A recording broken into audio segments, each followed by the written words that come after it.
The real thing. You to me are everything. It's 8 minutes past 1.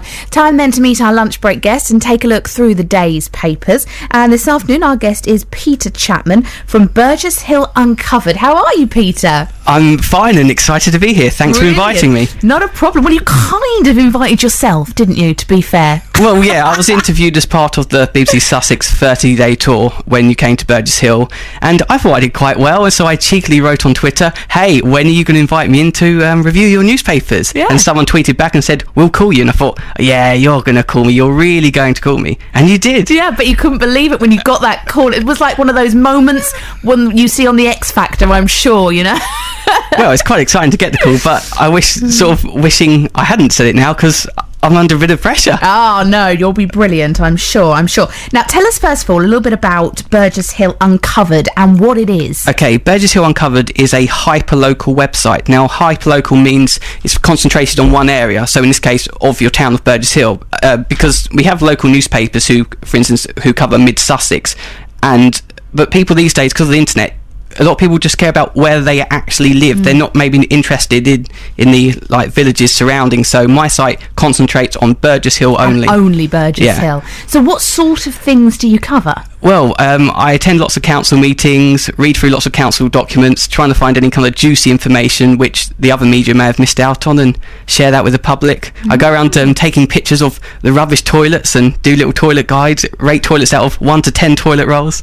Gosh, that is quite going into the minutiae. How did this all start for you? When I was at college, someone started up a website called thisishaywardheath.com, and my college tutors thought that I started it, because that's the kind of thing I would have done, but it wasn't me. So I thought, hey, that's a good idea, I'll make a Burgess Hill version. And now I'm in my 10th year. Wow, and it's going from strength to strength. Yes, last year we had some visitors who came to Burgess Hill in caravans, and there's a Facebook page for the site, and it's gone from about 800 people to over 3,500 in about a few months, and now we're almost at 6,000. Wow, so this must pretty much take over your whole life. Yeah, in the last year it has gone crazy, especially on the Facebook page. I constantly get messages from people saying, well, kind of good Samaritans really. It's like, oh, I found a lost shoe, can you post up to all your thousands of followers and ask them if they've lost the shoe? But we're really good at finding lost dogs, especially lost dogs, and a lot of the time the community will go out in their cars. If they see we've posted there's a lost dog, people will go out in their cars, walk around the local fields trying to find dogs. Really? I love that. You see, community spirit, that's what I was talking about. Did you watch the Pride of Britain Awards last night? I didn't. Oh, it was stories like that, you know, people putting themselves out for others, and we don't hear enough of that, I think. So it's good to hear that it's thriving. Community spirit is thriving in Burgess Hill. Well, we're very pleased to hear that you're doing so well with the website. Have you got any scandal on Burgess Hill that you can share with us this afternoon? What is going on in the hill as we speak? It's not a real scandal. Well, we've got some building work. Waitrose are expanding and they've just put the roof on, but it's a different colour. The main building is all kind of got like a orangey tiles, and the new extension's just got like a grey metal roof, and it doesn't look very good. People might be complaining about that. I bet they will, but it is a Waitrose. I always think you can tell a lot about a town from its supermarkets, and now Burgess Hill has a Waitrose. Well, I mean, you're going up in the world, aren't you, surely? Well, we've had a Waitrose for a number of years. It's an extension, 50% bigger. Well, that means you're going even further up in the world, and it's an extended Waitrose. I love it. I take it you're Burgess Hill born and bred then, are you? Well, don't tell anyone. Well, apart from your listeners, I did live in Hayward Heath for 18 months. He's an immigrant. He's come over the border. We'll let you off. Why was that? Why did I move? Well, I think my parents thought, oh, Burgess Hill's better, and clearly it is. Clearly, of course. So the first story you found for us in the papers today, Peter? Yes, it's about Cian Clark. He's 13 years old, and he went into his Asda store in Burton-on-Trent, Staffordshire, to buy the very popular computer game FIFA 14. That's a football game. And unfortunately, he didn't have any ID to prove he was over 3 years old, so therefore the staff declined to sell it to him.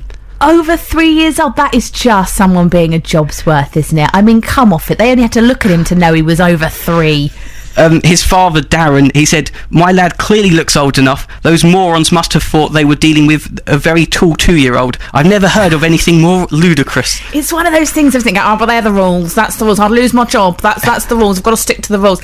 Although I do sometimes feel sorry for some of the staff members who have to enforce these rules, because maybe they are being kind of lent upon from up above, saying you must, you know, stick to the letter of the law on this. But really, there's got to be some kind of slack, isn't there, where you can say, come on, he's obviously over the. I mean, it'd be fair enough. It was like a. There's some games which are 15 certificate. Yeah, or one of those really violent Call of Duty type games, and you've got to be over 18. Yeah, then you've got to see some ID. But to prove you're over 3, I mean, you wouldn't be out at the shop on your own if you weren't over 3. What ID does a 13-year-old have? Well, yeah, I don't know. They don't have a driving licence. How old are you, out of interest? 30. 30, are you? You look very young for 30. Thank you. Yes, doesn't he? I'm just asking Kerry, my producer. You do. What is the secret? I need to Me know. looking like 30. Obviously, going around counting toilet paper in Burgess. Not conveniences. Not smoking. Is that what it is? I guess so. There you go. So, in terms of this whole computer game thing, are you someone who's into gaming? I have got the new Grand Theft Auto game, like most of the world seems to have, but I've only played it for about an hour. Was that the one that people were queuing up for and sleeping outside shops for? Yeah, I understand in Burgess Hill, the local Tesco, there were people queued up at the midnight on the Tuesday for it. I don't get it, honestly. I went the next afternoon. Yeah, why? What is there some sort of kudos in being the first person to have it, I suppose? Maybe it's to avoid internet spoilers, because if you use Facebook, everyone talks about it, so I guess people want to get the game, trying to complete it early and not have the game ruined for them. And also it's got a good online element to it, so you can even make your own crew online and you can do missions together. Yeah, you lost me. But if you're enjoying it, that's brilliant. That's great. I just don't. It's just not for me. I think you're either into the world of gaming or you're not, and it kind of leaves me. I'm a very casual gamer. So you're not one of these people who get addicted, because people do, don't they? You know, in all seriousness, you know, there are people who get completely and utterly addicted to online gaming. Oh yeah, and youngsters now. I don't think they go out to play as much now. When I was young, it's all go out and play football, ride our bikes. Now it's all. Are you going on Xbox Live tonight? Yeah, exactly. You can pay I was out in the garden making rose petal perfume, and now they're sat playing Grand Theft Auto. What's going on with the world?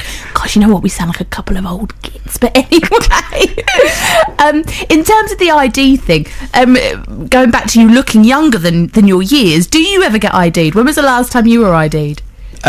Sometimes if I go into like a local store to buy some cider, for example, often there's offers for like sort of 3 bottles of cider for £5. They'll say, are you over 25? There's a prove you're 25. So. Okay. Do you know what? I got ID'd at the weekend. Now, I was obviously made up. Either the guy involved needs to go to Specsavers or he was trying it on. I'm not sure which. Elvis Presley and The Wonder of You. It's 1:15. More from the papers with Peter after this. When no one else can understand me. Well, I must reveal, myself and friends, we did used to, I've got another website called writing.com. You give me hope and consolation.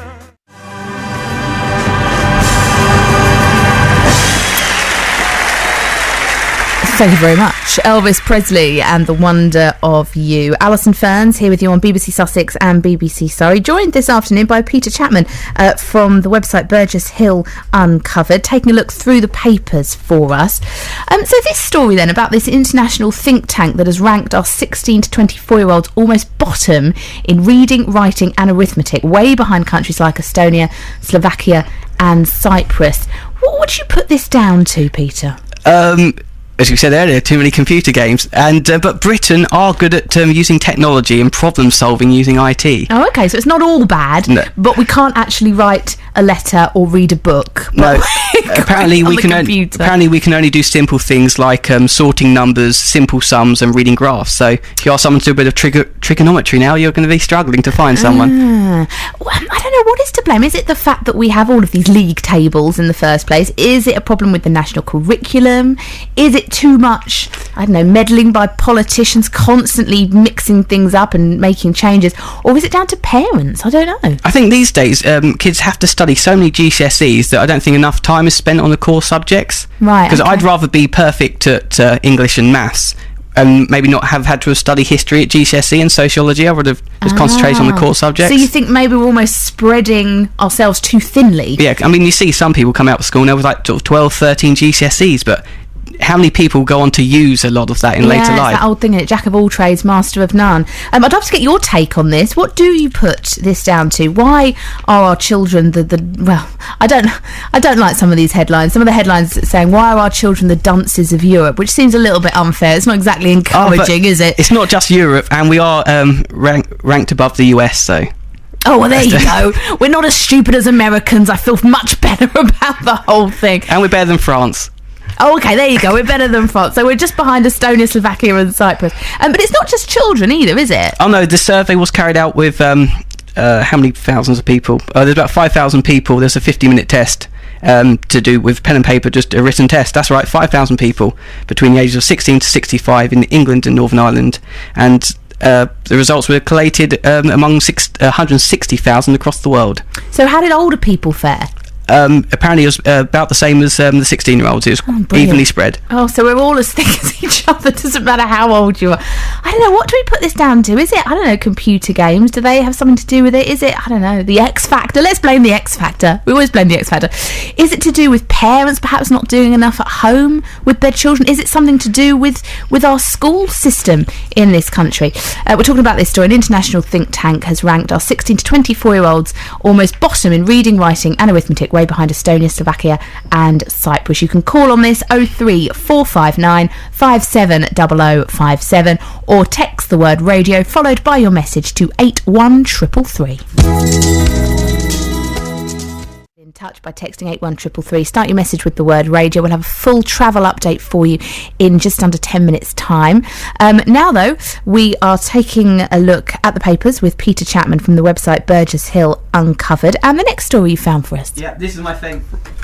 Well, yeah, this was my favourite story today. I found in the Daily Mail, and it's about 118 Money, a spin-off from the Direct Inquiry Service.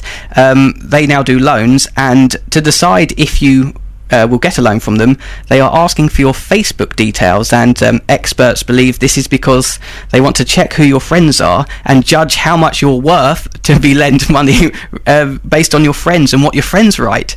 How bizarre. I mean, I've heard before and I've read stories about employers checking out potential employees' Facebook pages to see whether or not they want to give them a job. But a loan company checking your Facebook profile? I wonder what they're looking for. Oh, it's also based on how many friends you have, so I guess they might be suspicious if you only have a few. But it's not just Facebook. It's also not lending him any money. It's Norman No Mates. How strange. So it's also based on they want your car registration number. So for example, the example here is if you've got a Skoda, you could be viewed as a more sensible and trustworthy person to lend money to. Whereas if you're driving around in a flash sports car, they'll be like, oh no, we're not giving them any money. I'm just very careful on Facebook. I've put mine to pretty much completely private. Oh, really? So no one can have a look at it? But I've also got friends who have gone for jobs and they've completely changed their name on Facebook. Ah, okay, like a sort of dual identity almost. Yeah, there's some people who put up silly pictures, do videos of themselves doing things they shouldn't be doing, so they don't want employers to see, they'll hide it. Why would you put that stuff on the internet in the first place? Because would anyone seeing some of the stuff I get up to? Not that obviously there's anything untoward, you understand, but why do people feel the need to put their whole life out there in that way? Well, some people are like exhibitionists, but on Facebook, and it's like, just I think people like to show off on Facebook and sort of ram it down to other people. Oh, my life's better than yours. Look at what I'm up to. You think that's what it's about? Whereas behind, away from the computer, I'm sure they live normal lives like everyone else and have their own struggles. Yeah, but then they have this kind of Facebook profile that they show to the world. Perhaps you might have a point. If you want to join in the conversation this afternoon, you can. The number you need 03459 570057, or you can text the word radio followed by your message to 81333. To Pow and China in Your Hand. It's just gone 1:30. You're listening to Alison Ferns on BBC Sussex and BBC Surrey. I'm joined by Peter Chapman from the website Burgess Hill Uncovered. He's taking a look through the papers for us.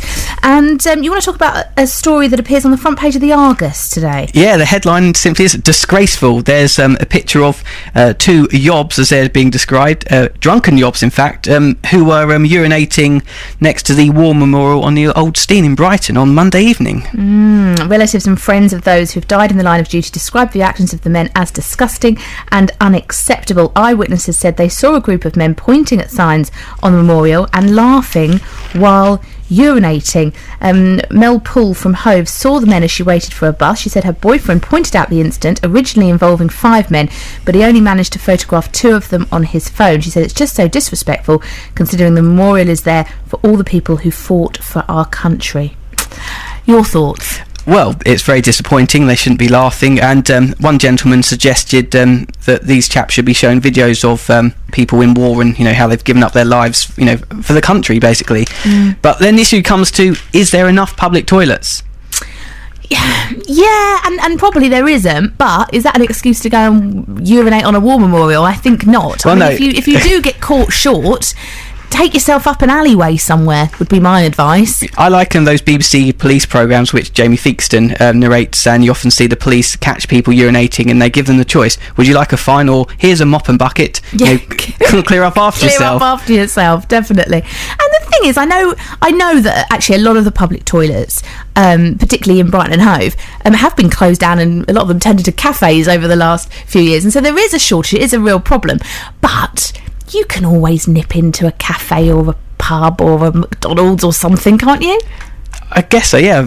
I guess some are just lazy and just want to show off to others, by urinating next to a war memorial. Not that it's very clever. There's been some high-profile cases as well where people have actually been taken to court for this. Oh, really? Yeah, I think it says later on in that article. I think there's been some cases where people have been prosecuted. Oh yes, it says here a student called Philip Lang was spared jail after urinating on a war memorial whilst on a bar crawl in Sheffield. And also, you've got to be a little bit sensible and think, nowadays there is always someone with a smartphone and there is always someone who's going to take your picture. Leo Sayer and Moonlighting. It is very nearly 20 to 2. You're listening to Alison Ferns on BBC Sussex and BBC Surrey. We've been talking about education. There's this think tank that's come up with statistics today to prove that, not just children, all of us are pretty much the dunces of Europe. That's what the papers are saying today. But why? Why is it that we don't seem to have the core skills when it comes to reading and writing that perhaps we used to have? Iris calls from Rustington on this. Afternoon, Iris. Hello. Hello. It was Hove. Did you do that on purpose? Oh no, sorry. Iris from Hove. It says Iris from Rustington on my screen. But don't worry, we've moved you without you realising. There you were, thinking you were in Hove, but right. No. But yeah, no, I should have done it on purpose to catch you out and just see if you are on the ball mentally. Because looking at the papers today, it would appear that all of us are struggling a little bit when it comes to academia. All of us? Well, the people who were surveyed in this particular test, not you, Iris, obviously. No, but ages, are they? Yes, no, they carried out this test with youngsters and also with people up to the age of 65. I think the computer has a lot to answer for, quite honestly. I think it's made us all a bit lazy. Speed. No, it's made us different, and there's lots of speed to it. But is different necessarily bad? Sorry? Is different necessarily bad? There is no humanity in sitting down in front of a machine which answers you and gives you information very quickly, and information on any subject you want, and on subjects you don't want, and so on. I think that it's changed people, and so it's quite different. But I was thinking about it since I rang you before, and my sister-in-law was French, and she was my brother was living in France, and they take their children to school start when they're very, very young, and the things they do from the time they're 2, and really they are fantastic, and they have the baccalaureate and things like that. I can't understand why they are putting this in, saying the French are, very low in education too. I can't believe that. It's interesting though, because only a few weeks ago there was an open letter to one of the papers, I think it was the Times, maybe the Guardian, a letter written by 100 sort of leading academics calling actually for the school age to be raised. They were saying that actually there's no point sending our children to school at the age of 4, and that we should follow. Well, I tell you, I've got plates on my wall that the children produced. I mean, it teaches you a lot when you do something, and you don't have to be having arithmetic or something when you're that age. No, I agree. Yeah, I think that's what they were saying, that actually, you know, at that age, at 4 or 5, you need to be playing, and then maybe start sort of proper Praying? education. No, playing. Not praying, playing. Learning through play rather than that sort of formal education, if you like. And they were saying that should really start around sort of the age of 7 or 8, something like that. It's an interesting one. Thank you for your call, Iris. If you would like to have your say, the number you need, 03459 570057. So why is it then, why, according to this think tank, are some of our youngsters at the bottom of this league table, if you like, when it comes to reading and writing compared to their counterparts in other countries? You can also text 81333, start your message with the word radio. I'm joined in the studio by Peter Chapman from the website Burgess Hill Uncovered, and a good news story for me anyway. Yes, you can pig out this Christmas and not have to diet afterwards, because curves are the new skinny, according to Natasha Devon in The Sun. She attributes Beyonce and Christina Horrocks from Mad Men and the model Kate Upton for bringing curves in. Curves are back. Well, there you have it. Would you go along with that? Well, personally, I don't like someone who's a skeleton, so yeah. I am a fan of curves. With a bit of meat on her, yes, so to speak. Well, there you have it.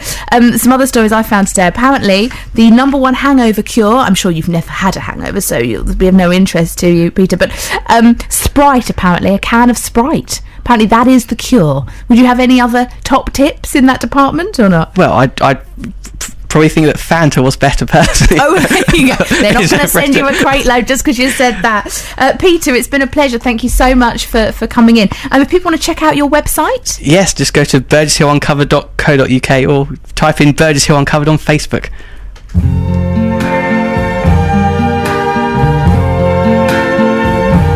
I see trees of green,